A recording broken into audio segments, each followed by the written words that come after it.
everybody, and welcome back to Cooking It Real. If you're new here, my name is Kathy, and I'm with my most handsome husband, Will, today, and we are going to show you 2 ways to make a classic marinara sauce. First, we're going to show you how to make it the way your Italian Nona would have made it, and then we're going to kick it up just a little bit and do our own twist on it that we have come to absolutely love. So, let's get cooking. You ready? I'm ready. All right, let's go. Your basic marinara starts with aromatics. And 2 of the aromatics that we're going to be using today are onion and Garlic. And we're going to chop these up. We're going to dice them up real good, and then we're going to get them sweating in a pot. Division of labor here. Will has chosen garlic and I'm on onions. I think you just want to see me cry.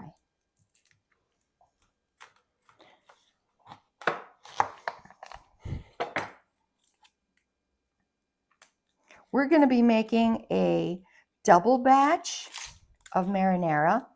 1/2 we're going to use as the classic, and the other half is going to be kicked up. So if you were doing just 1 batch of marinara, you might use 1/2 of a good sized onion, and maybe, what do you have there, Will? 1, 2, 3, 4, 5, 6 garlic cloves. You might use 3.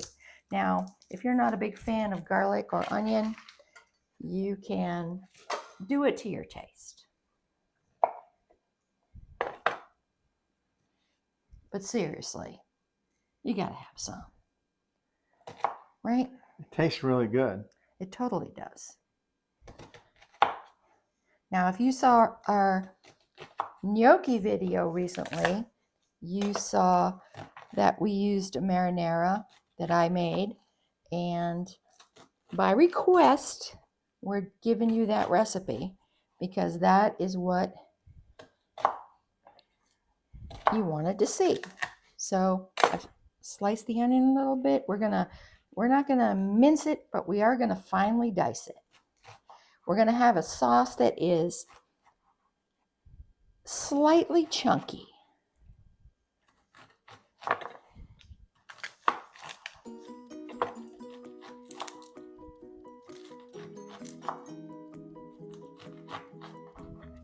Ooh, I can feel those onions already. I've got to take this. I'm used to garden fresh garlic, and in that we wouldn't have these green sprouts. Well, yeah. But I'm going to go ahead, and this is store-bought garlic, and I'm going to go ahead and pull the sprouts out because I find them a little bitter. We are like just a couple weeks away from harvesting our garlic in our garden. Oh, that's going to be exciting. We planted it in early November? Yes. And mid-October to early November yeah, in our area is when you want to plant it. You definitely want to have it go through the winter because, like, we've tried it. You can plant it as late as March, but the head's going to be 1/3 the size. Yeah. And it's not near the quality. We had absolutely no problem with the garlic that we planted Last year. Oh, so good. Actually, we planted it the year before.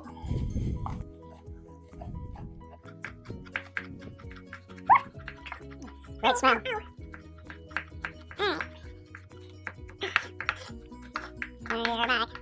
This is winding up to be about, I'd say, 2 cups of onion and maybe, what you got? Tablespoon. Just a tablespoon? Maybe a tablespoon and a half. Yeah. Well, maybe I won't use all that onion then. We'll see. All right. Now I'm crying. I'm going to have to go off and blow my nose. So we've heated up our pan a little bit. We have a cast iron Dutch oven, and now we're going to add a generous amount of olive oil. We want to sort of coat the bottom.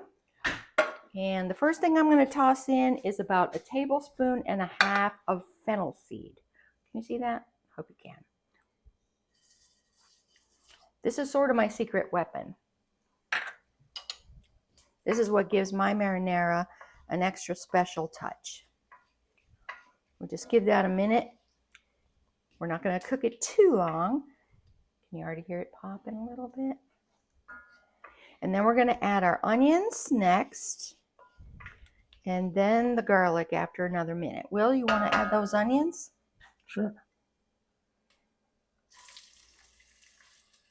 You want me to put some more? Yeah, put them all in. And like we said before, this is about 2 cups of onions. It's 1 large onion, but we're making a double batch.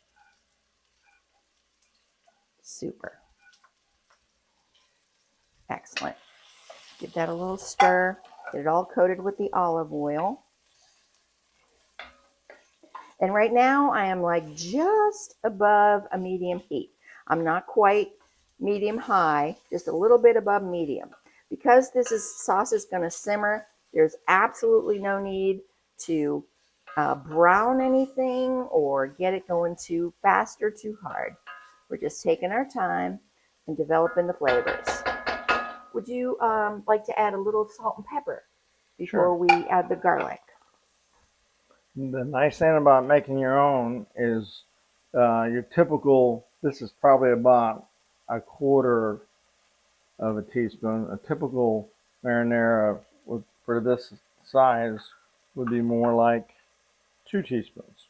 Probably, yeah. And we are sort of trying to cut back on our salt consumption a little bit. And so you just do it to your taste. You want to add some groundy? Yes, I do. You can never have too much pepper. Excellent. Oh, that's smelling good already, isn't it? Yes. All right, let's put in that garlic now that we get the onions going a bit. Now it's really going to start getting aromatic. Ooh, yeah.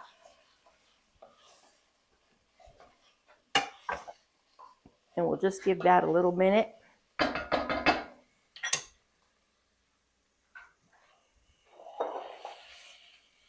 This garlic smells wonderful. And we're going to add 2 kinds of tomatoes. We're going to add some peeled San Marzano tomatoes. And the first thing we have to do with that, I'm putting it into a bowl. Don't know if you can see that. Right here. And I need to they're whole peeled tomatoes.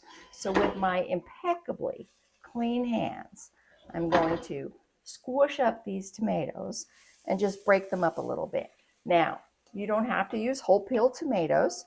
You can use tomato puree, which we're also going to be adding. You could use diced tomatoes, but because we're doing this as a sort of chunky marinara, and we're going to be using it in a different recipe and showing you 2 ways, we do want it to have a little bit of chunkiness and a little bit of texture. So this was, let me pour this in.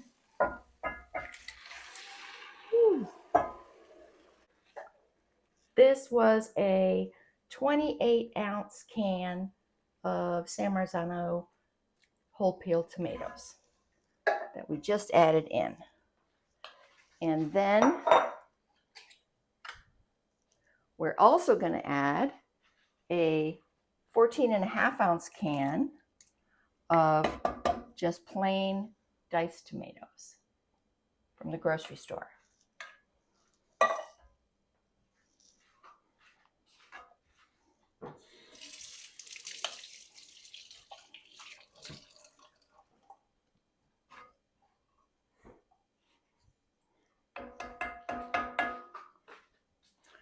Going to turn the heat up to get that simmering a little bit.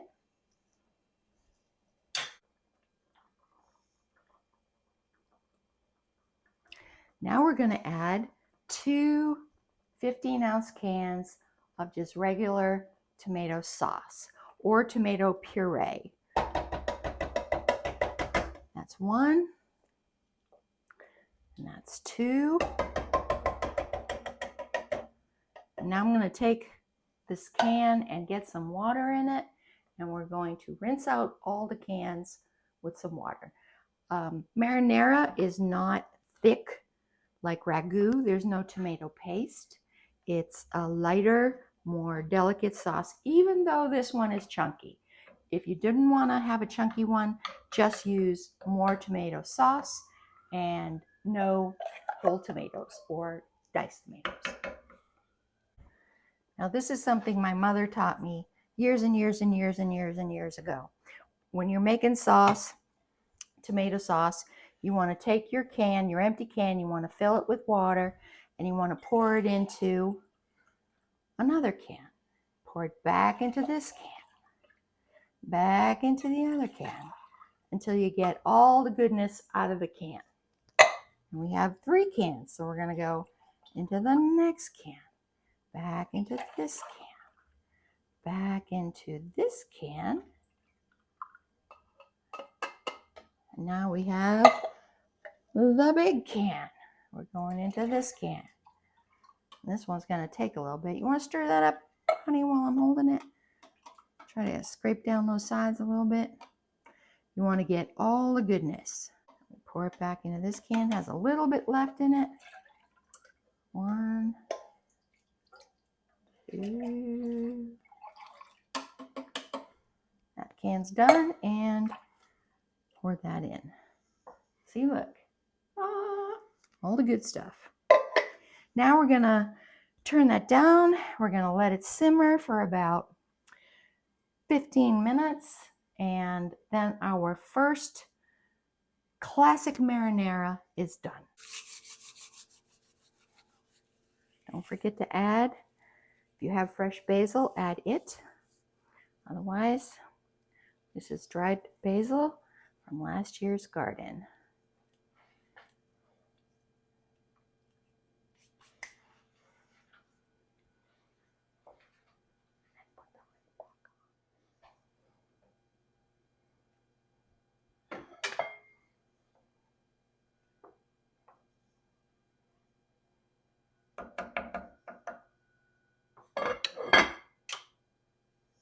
Now, while the classic marinara is simmering, we're going to get ready for our kicked up take on classic marinara. We are going to add peppers and kale. Now, don't panic. Kale is kind of a polarizing vegetable.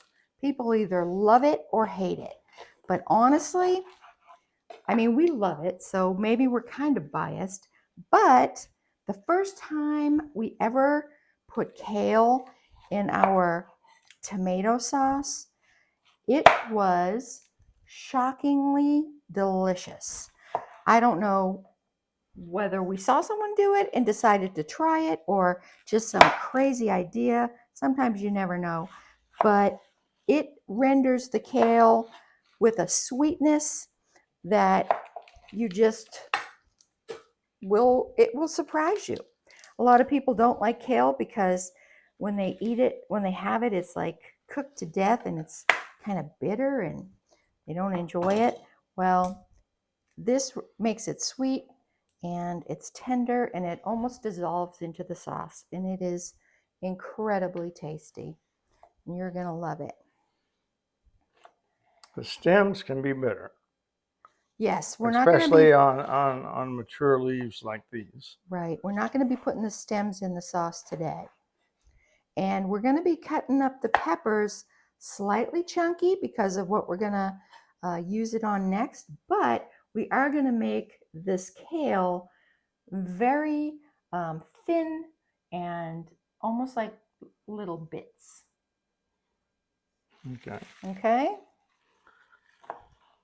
So sometimes you kind of roll it up like a cigar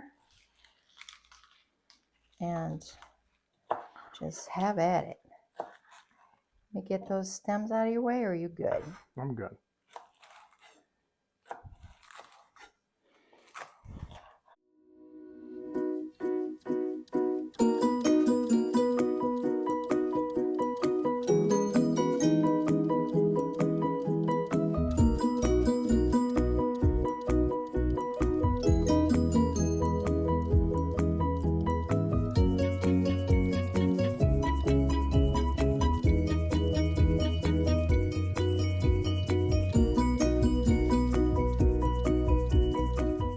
know, it's a great way to sneak in some extra greens, extra fiber, extra nutrition. And I mean, if you make it small enough, maybe kids might not even notice. No guarantees.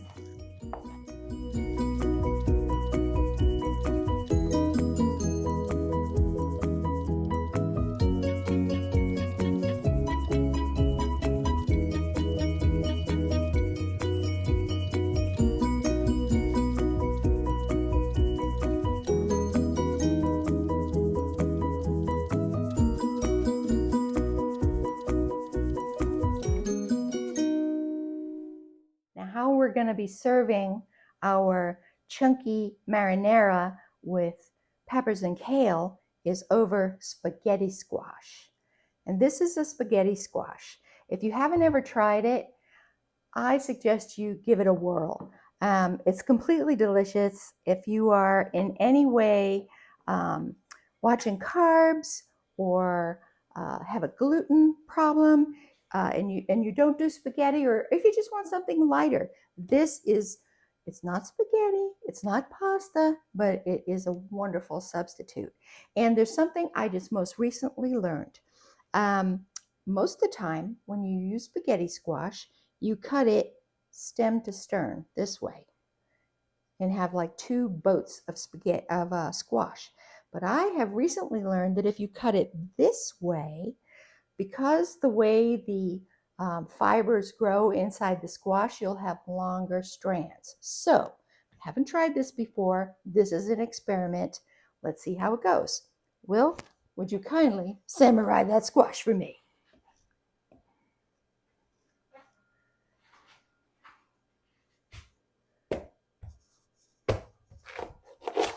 Ta-da! It has a very hard rind. Now, first thing you got to do is you got to take out the seeds and the fibery bits right here. A spoon will do it just fine. If you have a serrated spoon, like a grapefruit spoon, that'll do it even better. But once you have the seeds out, you want to put it cut side down on a baking sheet that's lined with either parchment or foil. Today we're doing foil. And see this?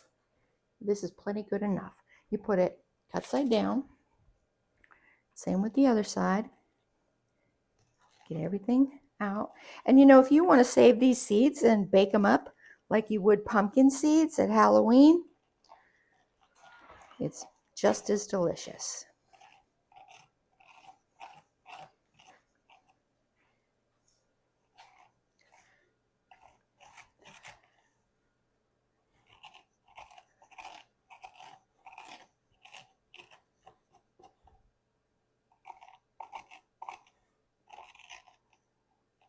Here we go.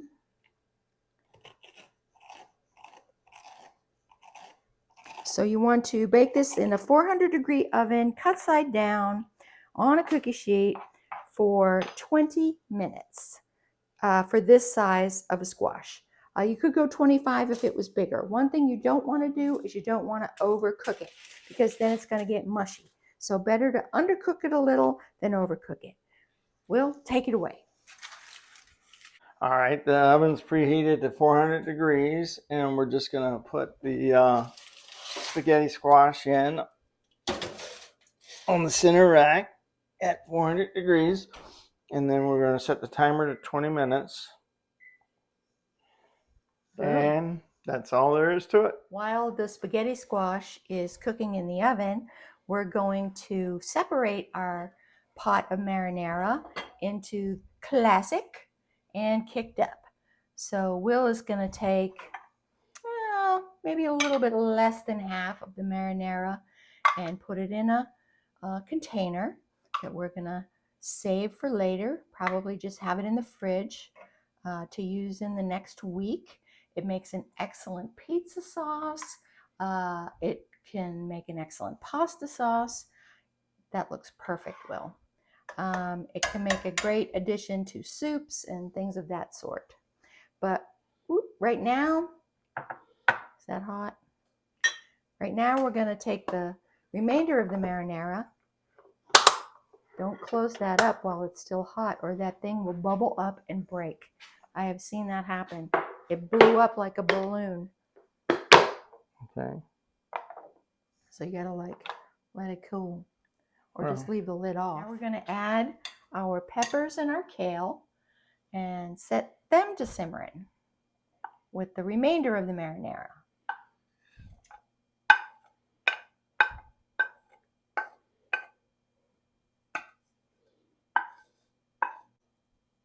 All right, we got that down to a simmer. We're gonna put the lid on and do that for another 20 minutes or so. Depends on how long it takes the kale to soften and get perfect.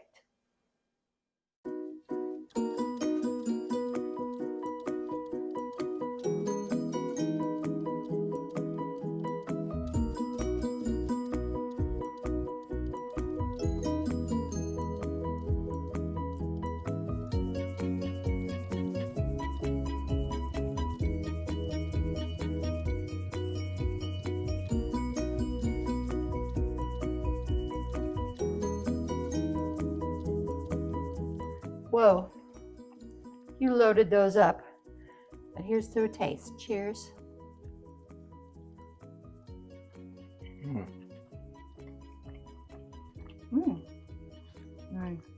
That's good.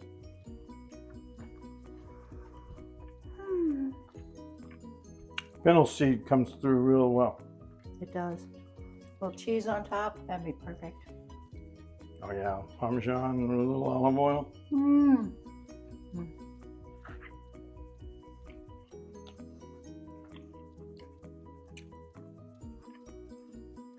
It's not a bad way to eat this too. Just sop it up with bread. Homemade bread, all the better. So we've got the spaghetti squash out of the oven. I don't know if you can still see, it's still pretty steamy. We did give it an extra 5 minutes, so it went about 25 minutes. And then we took it out of the oven, left it upside down for another 10 minutes maybe, and then flipped it over. And it's still too hot to handle without protection, so I'm going to use my trusty dusty pot holder, and I'm just going to put it right here and see if I can't shred some of this spaghetti squash onto this plate. Now you can tell it's done if you take a knife or a fork and you can put it easily into the flesh. That way you know it's done. And all you have to do is pull it away at the sides. And can you see how the strands are coming? I can't really do it and show you at the same time, but it's not that hard. You can let it cool as much as you want. We have the really hot sauce that we're going to put on it. So even if you let this cool so that you could hold it in your hand, it would still be fine because the sauce is going to warm it up. Ooh, look at that. That is looking fine. Ooh. Now these strands will store in a container in your fridge, just like any other cooked vegetable. You can probably keep it for, I'd say, about a week. I'm not going to do this whole thing. I'm just going to do about that much. This is just to try. All right, Will, you want to put some of that marinara with peppers and kale? Here comes our marinara with kale and peppers. Oh, pour it right on there. Oh, that looks good. Oh, what a delicious dish. That might be just about right. You know, a little bit of grated Parmesan on top. Okay, I'll get some. All right, I'm just going to, just a tiny bit more. Here we go. Got my fork ready. I'm ready to go.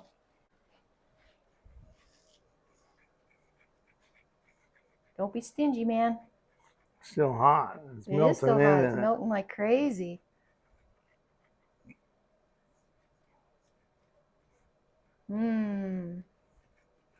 The one thing you don't want to do is you don't want to add your noodles into your sauce because that will overcook them. So always just add the sauce to the noodles at the last minute. Oh, that looks beautiful. All right. Want a little black pepper ground on it? Yes. Now it's time. Let's taste. Still pretty hot. Be careful. Get some cheese. Is it hot? Yeah, I love the Parmesan. We get a big bite.